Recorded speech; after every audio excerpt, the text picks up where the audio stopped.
This is Gerald Van Was. In learning languages, there's one aspect that I think will help me a little bit more to learn more words and to recognize more words. I have sometimes difficulties of recognizing them orally. There are some things that help and that are repeatable things that you can recognize. What is repeatable are also often certain letters or letter combinations that are repeated more often, that also guides you to distinct certain positions in and also positions also in a grammatical sense. They also tell you where the verb is or what the subject is, and these things, they matter. They immediately get attention. You hear, for instance, a l, and you immediately know, okay, there is the thing.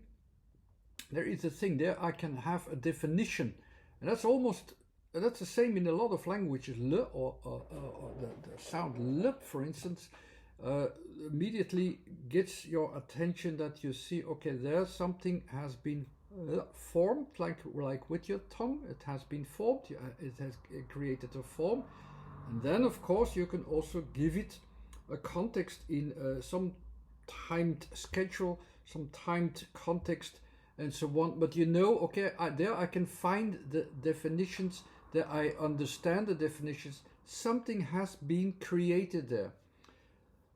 The word, as it is also related these days with a book, the word was the foundation also for some things that you can now find in a religious context, but they were actually very literally, because when you can find and define definitions and you understand them, and you have a relationship with them, and you can connect to them, you connect to the word, you connect to the relationships, and so on.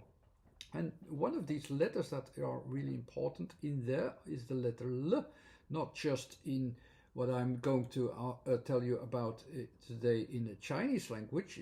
Also, everybody knows how L is also used. Like in French, it is used as the, or it is also used in the Arabic language.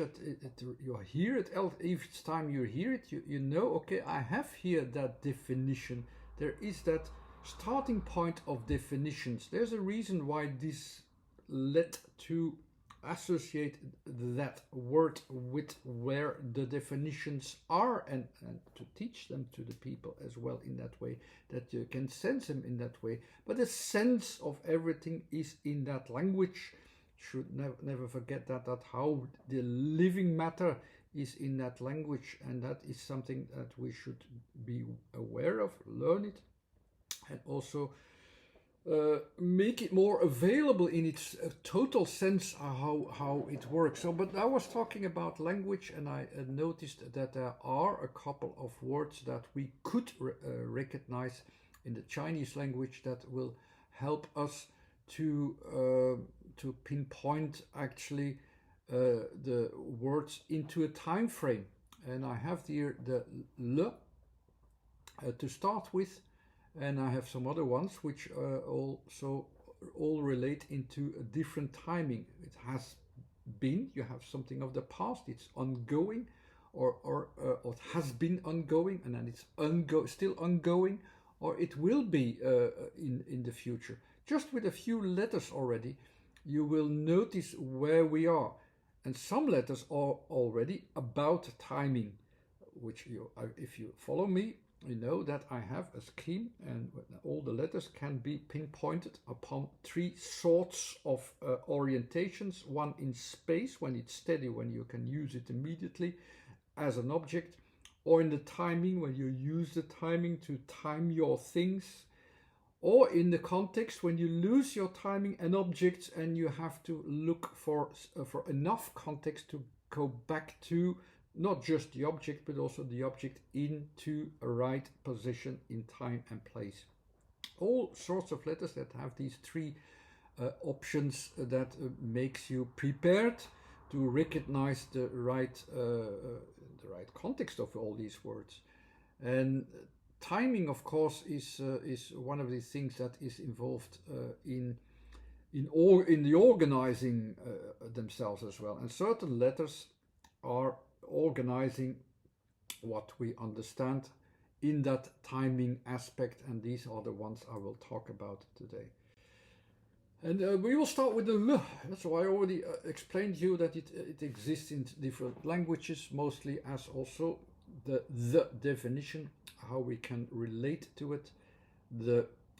In my definition of categories, the letter L is in the category of the objects. So this blue part, so it's about our focus upon what the objects are. So that's our first focus. The object is actually a reference to the objectivity of what we are seeing. We see it as something real.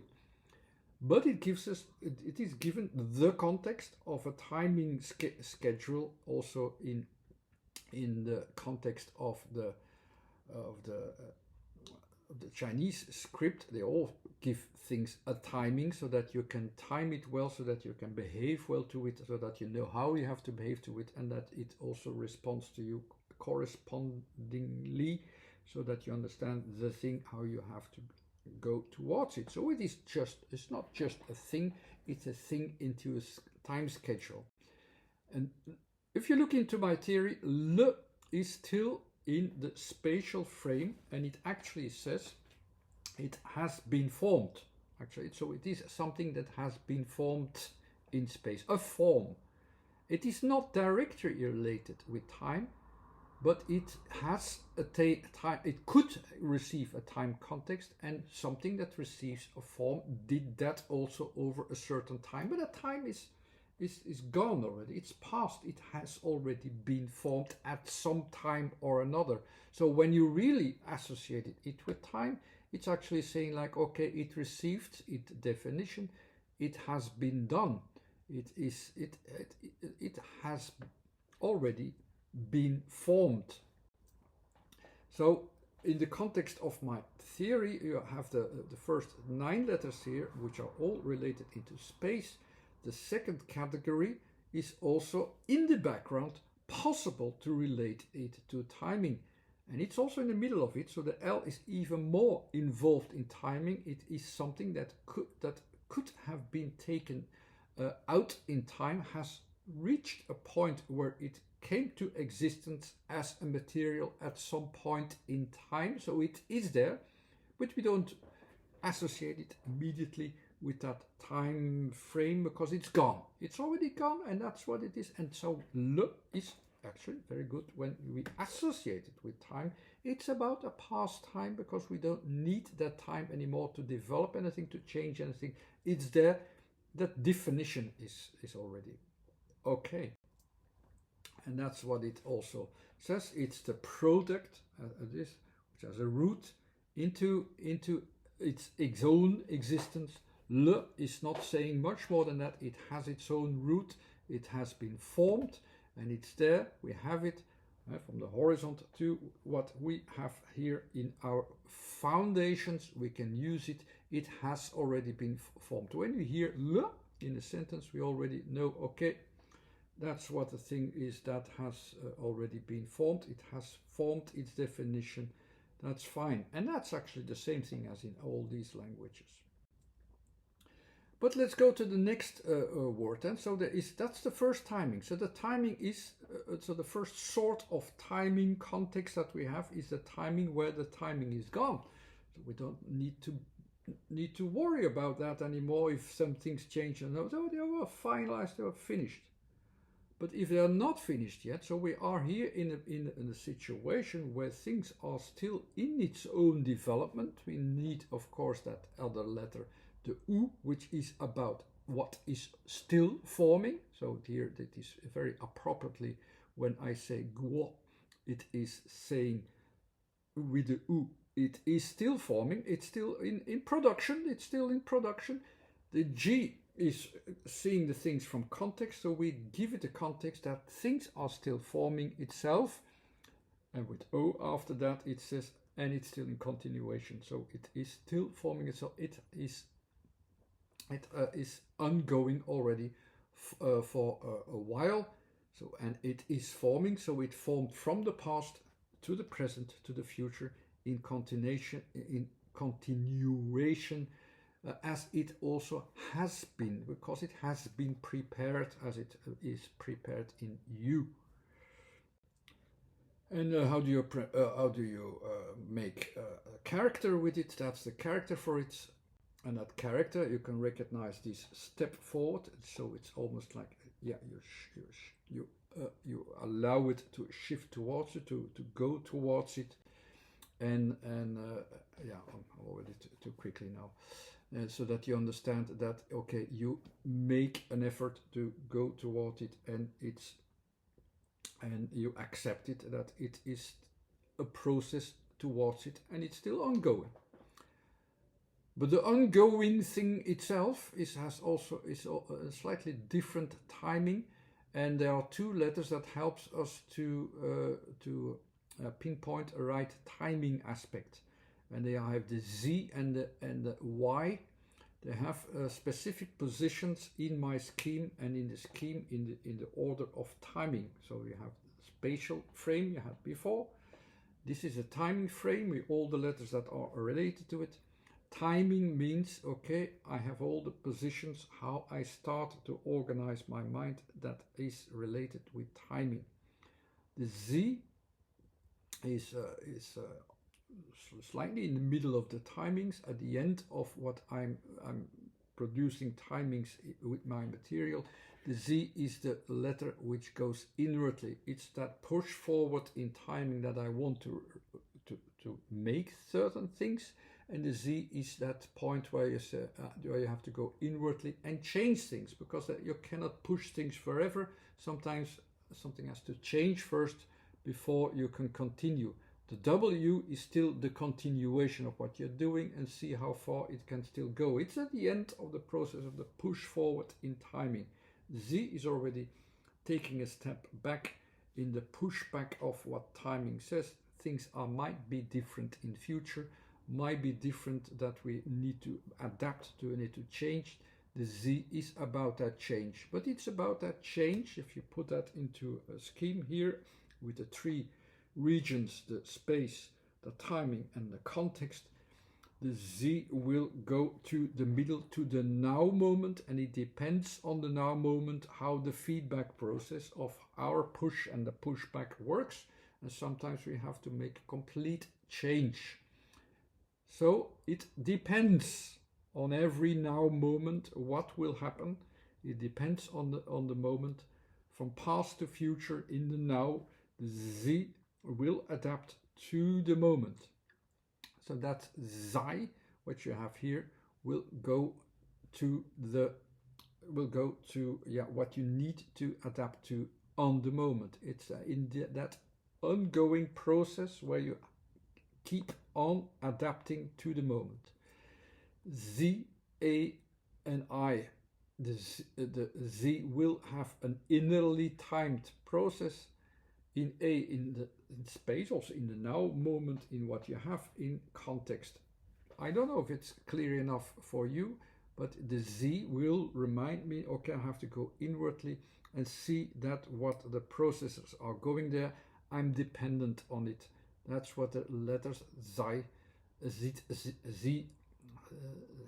I think it is in English here, A, I are doing, that we have to, adapt to what is actually already present there or changing there. So we are dependent on this situation. That's where it has been used in positions of timing.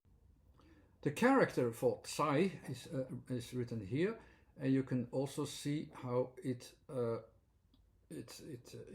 you can derive some characteristics from it. That you have the first position there, which is about the positioning themselves. If you have an object in a grammatical sense as well, it is a position that you say, okay, you have to start from here, as with the T, as you have it there. So, and that is also pronounced as Ta, by the way. The second character is, of course, Tu, or the earth.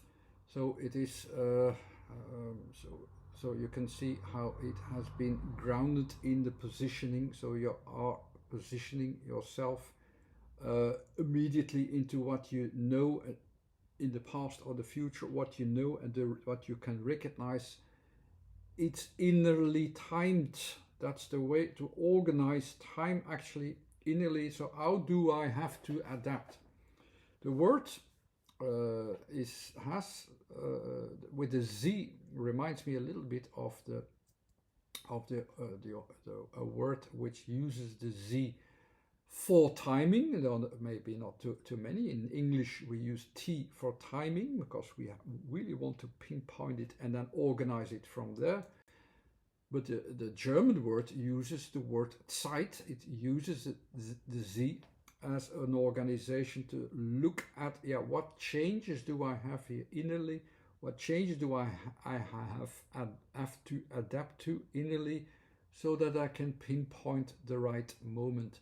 So that is that adaptation process in Z, which you also have in Sei, by the way, on this reflection of what is actually going on at this moment, and I have to deal with all the time as well. The last word, Yao, is Yao.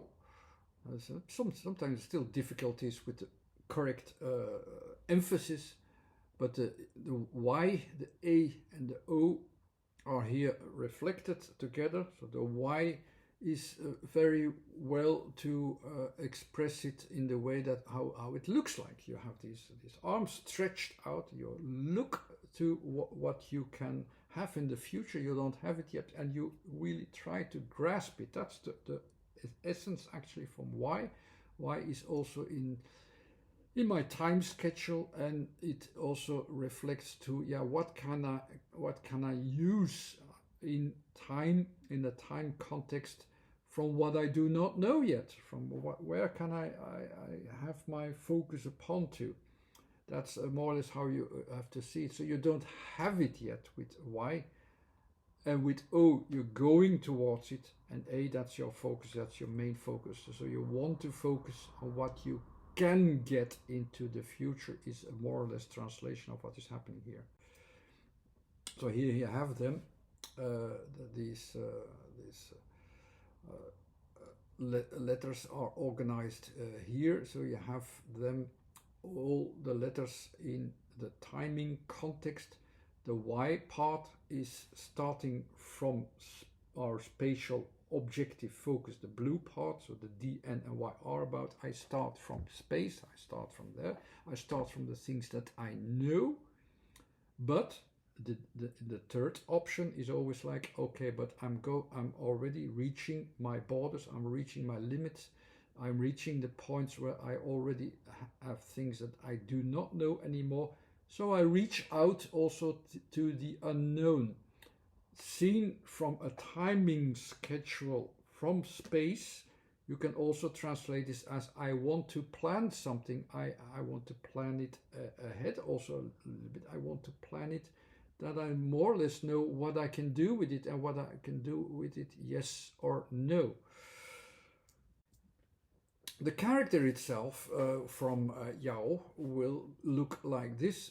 Seen on the top that there is this context-based, like I have the context-based element, and the kind of open behavior, or closed-in behavior underneath, which is also the feminine character, which gives you the impression that you are quite well prepared what to do in future, or for all the things that will be and will become and will happen as well in future. You're well prepared, and you're preparing yourself well to what you will get. And so that's the more or less already a description of these characteristics and characters for now. I hope I can do them maybe a little bit more refined another time.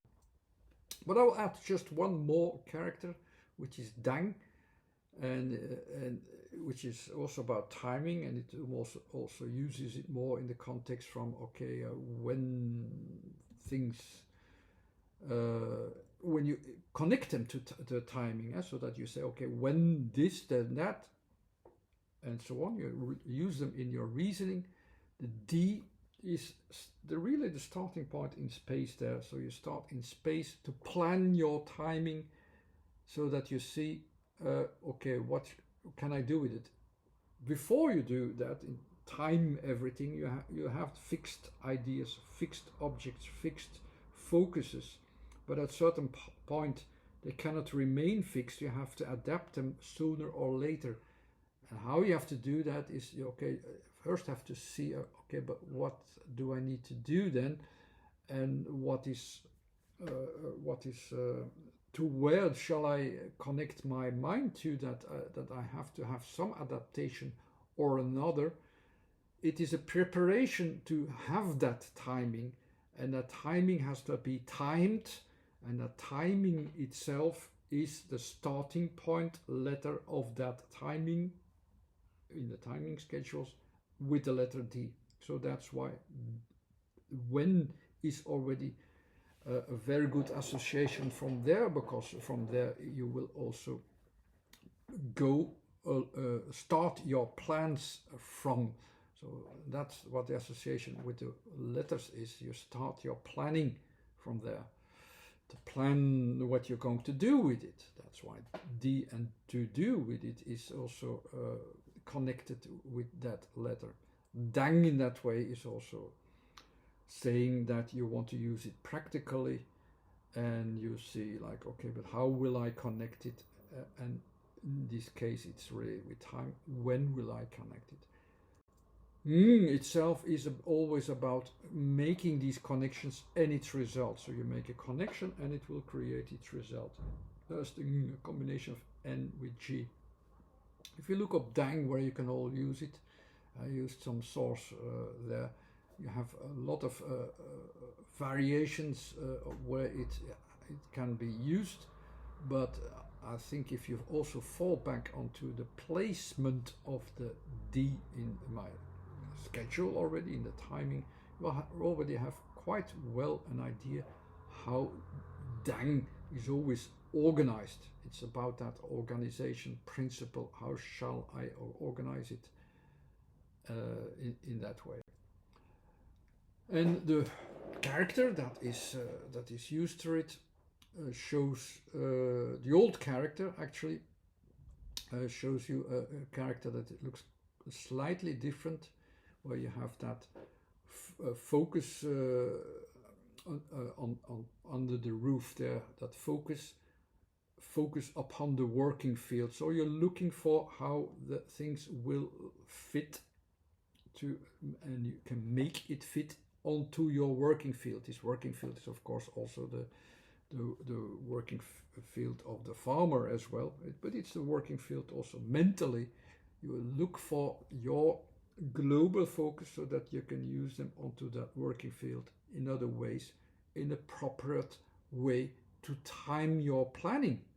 And that's how you have to work into it, how you have to manage it, how you have to match it into the right time schedules, at the right time and place, at the right spot, with the right matches in that way. That's how all these relations with that word are built up from there. And I hope I also brought you closer to these words. And it's, for me, it's quite easy if I already recognize, okay, and I know, okay, something has been formed. It's the same in all languages. So something has been formed, and you can, of course, you say like, okay, then I don't have to do anything with it anymore in the future, or it has also been worked out. It has been worked out. I have my definition, and of course all the other words as well, which I explained before. I hope this found you in a good way, so that you enjoyed it. Some books there to prepare you as well if you want to get used to the way of following the logic of letters. There's some Facebook page too where you can keep yourself informed, and there's also a website which has a list of the previous videos as well. Okay, thanks again for watching. Bye.